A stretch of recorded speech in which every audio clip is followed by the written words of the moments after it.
구약성경 848페이지에 있습니다.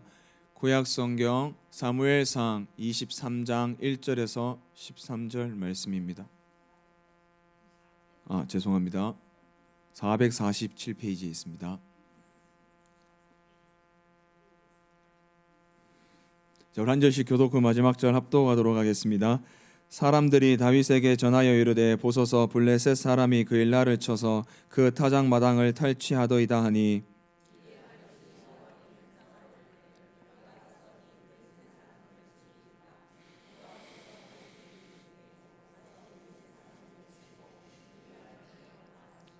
다윗의 사람들이 그에게 이르되 보소서 우리가 유다에 있기도 두렵거든 하물며 그 일라에 가서 블레셋 사람들의 군대를 치는 일이니까 한지라.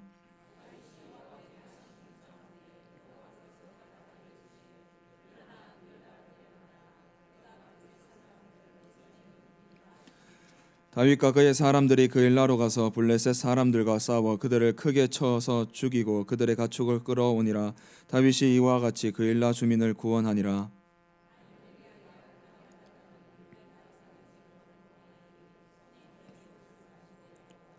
다윗이 그 일라에 온 것을 어떤 사람이 사울에게 알림해 사울이 이르되 하나님이 그를 내 손에 넘기셨도다. 그가 문과 문 빗장이 있는 성읍에 들어갔으니 갇혔도다.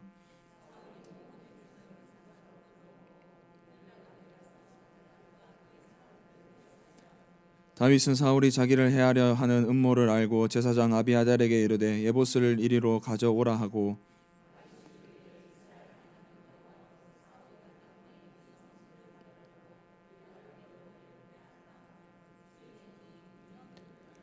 그 일라 사람들이 나를 그의 손에 넘기겠나이까? 주의 종이 들은 대로 사울이 내려오겠나이까? 이스라엘의 하나님 여호와여 원하건대 주의 종에게 일러 주옵소서 하니 여호와께서 이르시되 그가 내려오리라 하신지라.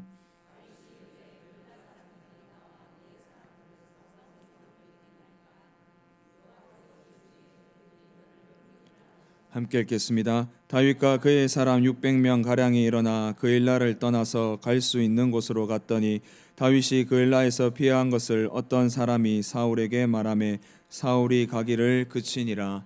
아멘.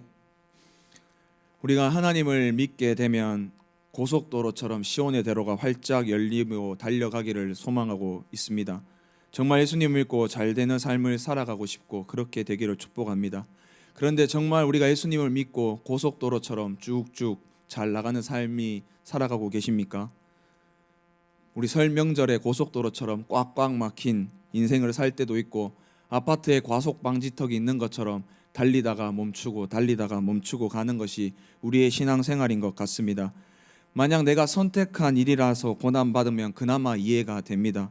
근데 내가 하나님께 기도했고 기도하지도 않았고 내가 하나님께 묻지도 않았고 내 마음대로 했는데 내가 고난받으면 이해는 가능합니다. 그런데 하나님의 뜻대로 갔는데 고난이 찾아옵니다. 끝없이 찾아옵니다. 내가 내 마음대로 한 것이 아니라 하나님께 기도하고 왜 나에게 이런 고난이 찾아왔는지 설명할 수 없을 정도로 고난이 찾아올 때가 있습니다. 오늘 본문에 보면 다윗도 그러합니다. 다윗의 그러한 삶을 보면 우리와 똑같습니다. 오늘 본문에까지 오기에 다윗의 상황을 보면 만만치 않습니다. 골리앗을 죽이고 나서 다윗은 칭찬을 받았습니다. 이 칭찬을 받자 사울이 다윗을 시기하고 사울은 다윗을 죽이고자 하였습니다. 그리고 다윗은 도망가다 못해 블레셋 진영까지 도망가게 되었습니다. 그럴 때 다윗은 미친 척을 하고 살아 돌아왔습니다. 그리고 다윗은 아둘람 굴로 도망갔습니다. 그래서 아둘람 굴에 도착했을 때에 하나님은 위로의 사람을 준비시키지 않으셨습니다. 환난 당한 자, 빚진 자, 원통한 자를 준비시켜 주셨습니다. 참 답답하지 않습니까? 미친 척하고 달려왔는데 하나님이 위로의 사람을 붙여주지 못할 망정 자기보다 더한 사람 400명을 붙여주셨습니다. 그 사람과 다윗이 동행하기 시작합니다. 이렇게 다윗의 인생은 오늘 본문뿐만 아니라 인생 전체에서 끝없는 고난이었습니다. 우리도 이와 같이 비슷한 처지임을 우리는 믿습니다. 그럴 때에 우리와 처지가 비슷한 다윗은 어떻게 신앙을 지켜서 신앙인으로 살아갔는지 한번 살펴보도록 하겠습니다. 첫 번째는 고난 때문에 하나님의 뜻을 멀리하면 안 됩니다. 본문에 보면 그 일라라는 지역에 블레셋 사람들이 쳐들어옵니다. 이때 다윗은 여호와께 묻자와 기도했습니다. 2절 상반절에 보면 다윗이 여호와께 묻자와라고 시작합니다. 다윗은 자신의 뜻대로 일을 처리하는 것이 아니라 하나님께 물었습니다. 기도했습니다. 사실 다윗의 인생에 여호와께 묻는 인생입니다. 성경의 어떤 인물도 다윗만큼 하나님께 묻자와 질문한 사람도 없습니다. 사무엘상 30장 8절에도, 사무엘하 2장 11절에도, 5장 19절에도, 5장 23절에도 기타 등등 다윗은 정말 하나님께 많이 묻고 질문하였습니다. 그리고 행동하였습니다. 다윗은 하나님께 물었고 하나님은 대답해 주셨습니다. 블레셋 사람을 치라는 대답을 얻었습니다. 그리고 나서 자기와 함께한 400명에게 하나님의 뜻을 전합니다. 하나님께서 블레셋을 치라고 하신다, 그일라를 구원하라고 하신다라고 이 400명에게 얘기를 했습니다. 그러자 사람들의 대답은 3절 말씀입니다. 다윗의 사람들이 그에게 이르되, 보소서 우리가 유다에 있기도 두렵거늘 하물며 그일라에 가서 블레셋 사람들 군대를 치는 일이니까 한지라 라고 대답했습니다. 다윗과 함께한 사람들은 그일라를 치면 안 된다는 것입니다. 그 이유는 유다에 있기도 두려운데 어떻게 블레셋까지 치냐라는 것입니다. 이 사람의 마음도 이해가 됩니다. 우리야 다윗이 잘 돼야 하는 입장이지만 사울의 입장에서 보면 다윗은 죽여야 하는 존재입니다. 사울은 다윗을 죽이고자 하였습니다. 그런데 다윗이 지금 블레셋으로부터 그일라 백성들을 구원하여 주면 사울의 입장은 어떠하겠습니까? 지금 내 백성들을 구원함을 통하여서 반란을 준비하겠구나라고 생각할 것입니다. 이런 다윗의 상황이었기 때문에 결코 그일라를 구원하는 일은 쉬운 일이 아니었습니다. 400명과 함께 힘이 있고 능력이 있고 쉽사리 이 문제를 해결할 수 있지만은 문제에 달려들기 쉽지는 않습니다. 그래서 다윗과 함께한 사람들이 유다에 있기도 두렵건대 하물며 그일라에 가서 블레셋 사람들의 군대를 어떻게 칩니까? 라고 다윗에 대해서 반대 의견을 내는 것입니다. 다윗은 이 말을 듣고 그래 하지 말자 라고 말하는 것이 아니라 다시 한 번 더 하나님께 묻습니다. 4절 말씀에 보면 다윗이 여호와께 다시 묻자온데 여호와께서 대답하여 가라사대 일어나 그일라로 내려가라 내가 블레셋 사람을 내 손에 붙이리라 하신지라 라고 말씀하셨습니다. 다윗이 다시 한 번 더 하나님께 기도하니 하나님은 그일라로 내려가서 주민을 구원하라는 말씀이었습니다. 그래서 다윗은 하나님의 말씀을 따라 순종하였고 그일라 백성을 구원하였습니다. 이 다윗의 모습을 통해서 우리가 배울 것은 하나님께 구하는 것을 통해서 자신의 뜻이 아니라 하나님의 뜻을 구해야 하는 것이라는 것입니다. 우리가 고난 중에서 우리가 바라볼 것은 하나님뿐입니다. 그런데 하나님께 기도하고 하나님께 구하지만 나의 상황과 나의 뜻과 정반대로 하나님께서 명령하실 때가 있습니다. 오늘 본문의 다윗처럼 그일라를 치는 상황을 보면 쉬운 일이 아닙니다. 하지 않는 편이 훨씬 좋습니다. 그런데 하나님의 뜻에 순종합니다. 우리도 고난 중에 하나님의 뜻이라면 순종해야 합니다. 고난 중에 누구나 하나님께 기도합니다. 그리스도인이라면 당연히 고난 중에 하나님께 구합니다. 그럴 때 우리가 반드시 기억해야 하는 것은 하나님의 뜻입니다. 이 고난이 없어지길 바라는 기도 때문에 하나님의 뜻을 구하지 않는 경우가 종종 있습니다. 내 앞에 있는 고난이 너무나 커서 하나님의 뜻은 생각하지 않고 오직 자신의 고난의 기도 응답만 생각하는 경우가 있습니다. 이럴 때 우리는 고난 중에 하나님이 보기는 어렵습니다. 우리의 기도는 하나님의 뜻을 위한 기도가 먼저 되어야 합니다. 예수님께서 마태복음에서 산상수훈을 말씀하실 때에 기도에 대해서 6장에 말씀하여 주셨습니다. 주님이 가르쳐 주신 기도, 주기도문을 가르쳐 주셨습니다. 그리고 나서 예수님은 염려에 대해서 말씀하셨고 염려하지 말라라고 말씀하시면서 마태복음 6장 33절에 이렇게 말씀하셨습니다. 그런즉 너희는 먼저 그 나라와 그 의를 구하라. 그리하면 이 모든 것을 너희에게 더하시리라 라고 말씀하셨습니다. 염려하지 말고 오직 하나님의 나라와 하나님의 의를 먼저 구하라고 하셨습니다. 그러면 너희들이 염려하는 것들 다 채워주신다고 말씀하셨습니다. 우리 고난 가운데 염려할 수 있지만 우리가 먼저 구해야 할 것은 하나님의 나라이며 하나님의 의이며 하나님의 뜻입니다. 예수님은 이렇게 말씀만 하고 살아가신 분이 아닙니다. 말씀하신 대로 그렇게 사셨습니다. 예수님 또한 자신의 모든 것은 아버지의 뜻대로 행하신다고 하셨습니다. 예수님 또한 하나님의 뜻이 아니면 아무것도 하지 않는다고 말씀하셨습니다. 요한복음 6장 38절에 보면 내가 내려온 것은 내 뜻을 행하려 함이 아니요 나를 보내신 이의 뜻을 행하려 함이니라 라고 말씀하셨습니다. 예수님은 사람들처럼 결코 말만 하시는 분이 아닙니다. 말씀대로 사셨습니다. 예수님 또한 자신의 뜻이 아니라 자신을 보내신 하나님의 뜻대로 살아가셨습니다. 예수님도 그러한데 하물며 우리는 더욱더 하나님의 뜻으로 살아야 합니다. 지금 고난 중에 어려우십니까? 기도했는데 고난과 아무런 관련 없는 하나님의 뜻이 응답으로 오십니까? 그렇다면 하나님의 뜻을 순종하기를 축복합니다. 고난 때문에 하나님의 뜻을 멀리하지 마시고 나의 고난보다 나의 뜻, 하나님의 뜻을 순종하시는 저와 성도님들 되기를 주님의 이름으로 축복합니다. 두 번째로, 고난 중에 하나님을 원망해서는 안 됩니다. 다윗은 그일라에서 블레셋을 물리쳤습니다. 그리고 나서 다윗은 그일라에서 행복하게 살았더라라고 하면 얼마나 좋겠습니까? 그러나 다 그렇게 풀리면 다윗의 인생이 아니죠. 그일라 주민을 구원하고 제사장 아히멜렉의 아들 아비아달이 에봇을 가지고 다윗에게 찾아옵니다. 이 제사장 아비아달의 아버지 아히멜렉은 다윗을 도와주었다는 이유만으로 사울에게 죽임을 당했습니다. 아히멜렉 집안의 모든 사람과 가축이 죽었는데 이 아들 아비아달만 살았습니다. 그래서 이 아비아달은 에봇을 가지고 다윗에게로 왔습니다. 이 때문인지는 몰라도 다윗이 그일라에 있는 것을 어떤 사람이 알게 되고 이 어떤 사람이 사울에게 보고를 합니다. 그러자 사울은 이 말을 듣고 하나님이 다윗을 내 손에 넘겼다라고 착각하고 다윗을 죽이고자 그일라로 출발하려고 합니다. 다윗은 사울이 자신을 해하려는 이 소식을 듣고 제사장 아비아달에게 에봇을 가지고 오라고 합니다. 그리고 에봇에 있는 우림과 둠빔으로 하나님의 뜻을 물었습니다. 우림과 둠빔이라는 것은 OX 같은 것입니다. 다윗은 이 에봇에 있는 우림과 둠빔으로 하나님의 뜻을 물었습니다. 먼저 사울이 내려오겠습니까? 그일라로 오겠습니까? 라고 질문했습니다. 그러자 하나님이 이 질문의 대답에 내려온다라고 말씀하여 주셨습니다. 그리고 다윗은 또 물었습니다. 그일라 사람이 나와 내 사람들을 사울의 손에 넘기겠습니까? 라고 질문하였습니다. 하나님이 이 질문에 그일라 사람이 넘긴다라고 대답해 주셨습니다. 하나님의 응답이 있자 다윗은 자신의 사람들과 함께 그일라를 떠났습니다. 다윗은 또 다른 고난을 만났습니다. 그런데 이 고난은 하나님의 뜻대로 순종해서 얻은 고난입니다. 다윗의 옆에 있는 사람들의 말처럼 가만히 숨어 살았으면 사울이 몰랐을 수도 있습니다.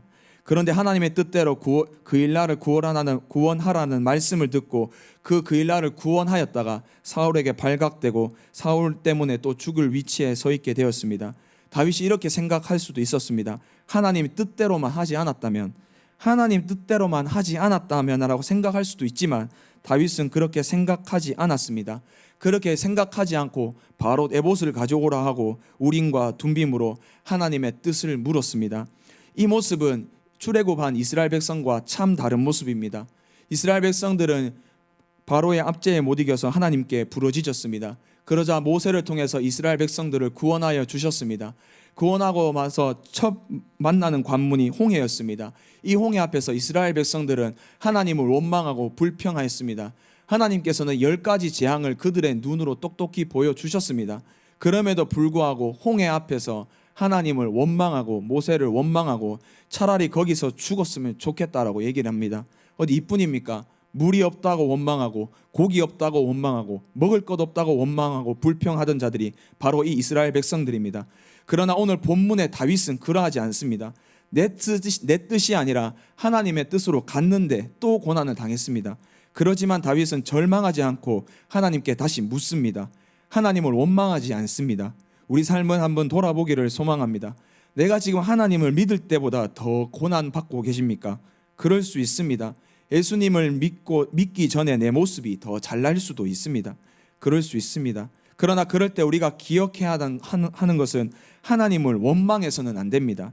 하나님을 부정해서는 안 됩니다.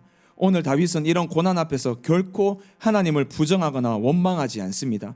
우리 모든 동성교회 성도님들은 고난 앞에 하나님을 원망하지 않기를 소망합니다. 우리의 일의 실패와 고난 때문에 실망했다면 하나님을 원망하지 말고 하나님을 더 열망하시는 저와 성도님들 되기를 소망합니다. 예수님을 믿어 하나님의 뜻대로 가다 보면 고난도 있고 실패도 있습니다. 그럴 때 하나님을 원망하지 않고 오히려 더 하나님을 열망하시기를 축복합니다. 계속되는 고난 앞에서 우리는 결코 이스라엘 백성들처럼 하나님을 원망하거나 부정하지 않기를 축복합니다. 하나님께서 우리가 하나님께 한탄하고 탄원하고 우리가 하나님을 대해서 그렇게 얘기할 수는 있습니다. 다윗 또한 시편에서 하나님에 대해서 탄원하고 한탄하는 시가 있습니다. 그렇다고 해서 하나님을 원망하거나 부정하지는 않았습니다. 부디 계속되는 고난 앞에서 하나님을 원망하지 않고 하나님을 열망하시는 저와 성도님들 되기를 주님의 이름으로 축복합니다. 세 번째로, 끝없는 고난 중이라도 하나님은 반드시 하나님의 계획을 나를 통하여서 이루십니다. 다윗은 하나님께서 선택한 이스라엘의 왕입니다. 자신이 왕이 되고 싶어 한 적이 한 번도 다윗은 없습니다.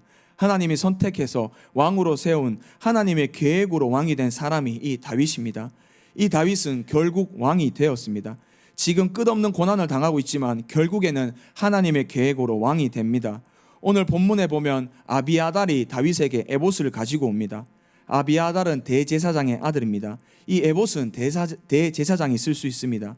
아비아달이 다윗에게 에봇을 가져오면 무엇을 뜻하고 있을까요? 대제사장은 왕인 사울과 함께 있어야 합니다.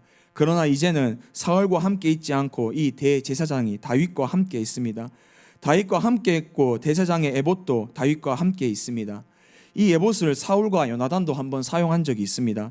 사울이 블레셋과 전쟁에서 금식을 선포하였습니다. 이 전쟁이 끝날 때까지 아무도 음식을 먹지 말라라고 했습니다. 그때 요나단이 그 소식을 듣지 못하고 꿀을 찍어 먹었습니다. 사울은 전쟁을 앞두고 하나님의 뜻을 다시 물었습니다. 그러나 하나님이 아무 응답이 없으셨습니다. 응답이 없자 지휘관들을 다 모아놓고 그 지휘관들 중에 죄가 있음을 알고자 하여서 누가 죄를 지었는지 알고자 하여서 제비 뽑기를 하였습니다. 사무엘상 14장 41절에 보면 이렇게 말씀하십니다. 이에 사울이 이스라엘의 하나님 여호와께 아뢰되 원하건대 실상을 보이소서 하더니 요나단과 사울이 뽑히고 백성은 면한지라 라고 말씀합니다. 요나단이 금식을 어긴 죄를 지었으므로 제비를 뽑아서 죄 있는 사람으로 이 요나단이 뽑히게 되었습니다. 이때 제비 뽑기에 사용한 것이 에봇입니다. 우리 성경에는 빠져 있지만 70인형의 성경을 읽어보면 14장 41절을 이렇게 말씀합니다. 이에 사울이 여호와께 아뢰되 이스라엘의 하나님이여 어찌하여 당신의 종에게 응답하지 아니하셨나이까? 저와 제 아들 요나단이 잘못하였으면 빛 우림이 나오게 하고 이스라엘 백성이 잘못하였으면 법 둠빔이 나오게 하옵소서라고 적혀 있습니다. 이 에봇은 왕이었던 사울과 그의 아들 요나단이 사용했던 것으로 나옵니다. 이 에봇이 다윗에게 갔습니다. 이게 무슨 의미이겠습니까? 하나님께서 다윗을 왕으로 만들어 가시는 의미입니다. 끝없는 고난 중에 있지만 하나님은 반드시 다윗을 왕으로 만들어 가십니다. 에봇뿐만이 아닙니다. 사무엘상 22장 5절에 보면 이렇게 말씀합니다. 선지자 갓이 다윗에게 이르되 너는 이 요새에 있지 말고 떠나 유다 땅으로 들어가라. 다윗이 떠나 헤롯 수풀에 이르니라 라고 말씀합니다. 선지자 갓도 다윗에게 말하여 주며 다윗 편을 들어줍니다. 이스라엘 왕에게는 선지자가 있어야 하며 제사장이 있어야 합니다. 지금 그 선지자와 제사장이 다윗 편으로 돌아왔습니다. 또한 본문 13절에 보면 다윗과 그의 사람이 600명으로 늘어납니다. 400명이었던 사람들이 600명으로 늘어납니다. 이처럼 끝없는 고난 중이지만 하나님은 다윗을 향한 끝없는 그 계획을 반드시 이루셨습니다. 이 계획을 이루어 가실 때의 결정적인 말을 요나단이 합니다. 23장 17절 말씀 함께 읽어보도록 하겠습니다. 곧 요나단이 그에게 이르되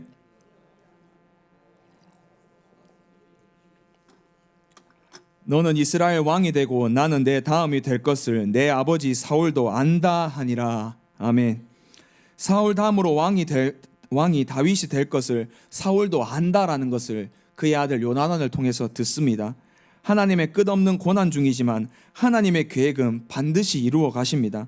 우리가 다윗이 왕이 되는 걸 보고 다 알고 있어서 그렇지 이 당시에 끝없는 다윗 입장을 생각해 보면 쉽사리 그것을 생각하지 못할 것입니다. 갓 선지자가 자기에게 말해 주었고 아비아달이 자기에게 에봇을 가져다 주었고 요나단이 네가 왕이 될 거라는 말을 들었지만 내가 왕이 될 것이다 라는 믿음을 갖기는 쉽지 않았을 것입니다. 자기가 왕이 되고 나서 자신의 삶을 돌아보니까 이 모든 것이 하나님의 계획이었구나 라고 생각할 수 있습니다. 우리 삶도 그러합니다.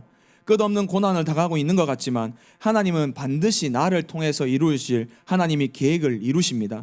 반드시 나를 하나님의 가장 좋은 길로 인도하여 주십니다. 사랑하는 성도님들, 우리의 삶을 보면 그러하지 않습니까? 어느 것 하나 주의 손길 안 미친 것 없지 않습니까? 그때는 몰랐지만 돌아보니까 그 모든 것이 하나님의 은혜이며 하나님의 손길임을 볼 때가 있지 않습니까? 그 고난 당할 때 내가 지금 왜 이 고난 당하는지도 모르겠고 지금 생각하면 그 모든 일과 상황 속에서 하나님이 보이는 손에 은혜가 있었습니다. 고난 중에 이것을 느끼면 참 은혜가 됩니다. 하지만 고난 중에는 하나님의 이 은혜의 손길을 느끼는 것은 쉽지 않습니다. 이 고난 다 지나고 나면 하나님의 은혜였구나, 하나님의 손길이었구나라고 느끼게 됩니다. 이럴 때 우리가 기억해야 되고 반드시 믿어야 될 것이 무엇입니까? 하나님은 하나님의 자녀들이 끝없는 고난 중이지만 반드시 하나님의 계획으로 가장 좋은 길로 인도하여 주심을 믿어야 합니다. 하나님의 자녀들은 하나님이 책임지십니다. 예수님의 사역 또한 하나님의 계획대로 움직이셨습니다. 예수님 원하는 대로 사역하시지 않으셨습니다. 누가복음 12장 50절에 보면 이런 말씀이 있습니다. 나는 받을 세례가 있으니 그것이 이루기까지 나의 답답함이 어떠하겠느냐라고 말씀하셨습니다. 여기서 세례라는 것은 십자가의 죽으심을 의미합니다. 이 사명을 감당해야 되는데 믿지 않는 무리들, 제자들을 바라보면서 예수님이 답답한 마음을 가졌습니다. 왜 이렇게 믿지 않는지, 내 사명을 이루어야 되는 그 답답함이 있으셨습니다. 이렇게 답답하시면 빨리 십자가에 죽으시면 됩니다. 그런데 하시지 않으셨습니다. 왜냐하면 답답함에도 불구하고 하나님의 계획에 따라서 사역하셨기 때문입니다. 예수님조차 하나님의 계획으로 움직이셨습니다. 지금 혹시 끝없는 고난을 당하고 있는 것 같습니까? 고난 중에 있지만 하나님은 반드시 가장 좋은 길로 하나님의 계획으로 인도하여 주실 것입니다. 세상 사람들은 이를 운이다, 재수가 좋다, 될 일이 된 것이라고 말하지만 우리는 그것이 다 은혜이며 하나님의 계획임을 믿습니다. 지금 끝없는 고난 중이라면 하나님은 하나님의 자녀를 반드시 하나님의 계획으로 가장 좋은 길로 인도하여 주심을 믿으시기를 축복합니다. 그래서 지금 고난 중에서 하나님의 손길 하나하나 생각하며 고난 중에 은혜를 누리시기를 주님의 이름으로 축복합니다. 말씀을 맺겠습니다. 이제 다윗이 그일라 지역을 머물지 못하고 광야로 떠나갑니다. 23장 14절 상반절에 보면 다윗이 광야의 요새에도 있었고 또 십광야 산골에도 머물렀으므로 라고 말합니다. 이럴 때 보면 참 다윗이 끝없는 고난을 당한 것 같지 않습니까? 그러나 우리가 반드시 기억해야 될 것은 하나님은 이 하나님의 자녀를 내버려 두시지 않습니다. 23장 14절 하반절에 보면 이렇게 말씀하십니다. 사울이 매일차 때 하나님이 그를 그의 손에 넘기지 아니하시니라 라고 말씀하십니다. 하나님이 다윗을 넘기지 않으셨습니다. 지금 끝없는 고난의 터널에 계신다면 이 믿음이 있기를 축복합니다. 고난 중에서도 하나님은 나와 함께하고 하나님은 가장 좋은 길로 우리를 인도하여 주십니다. 그 끝에 보면 그 어느 것 하나 주의 손길 안 미친 것 전혀 없다고 고백하게 될 것입니다. 끝없는 고난의 터널 속에 하나님을 원망하지 않고 하나님의 뜻을 열망하며 나를 통해 하나님의 계획은 반드시 이루어짐을 믿으시는 저와 성도님들 되기를 주님의 이름으로 축복합니다. 기도드리겠습니다. 하나님 아버지 감사드립니다.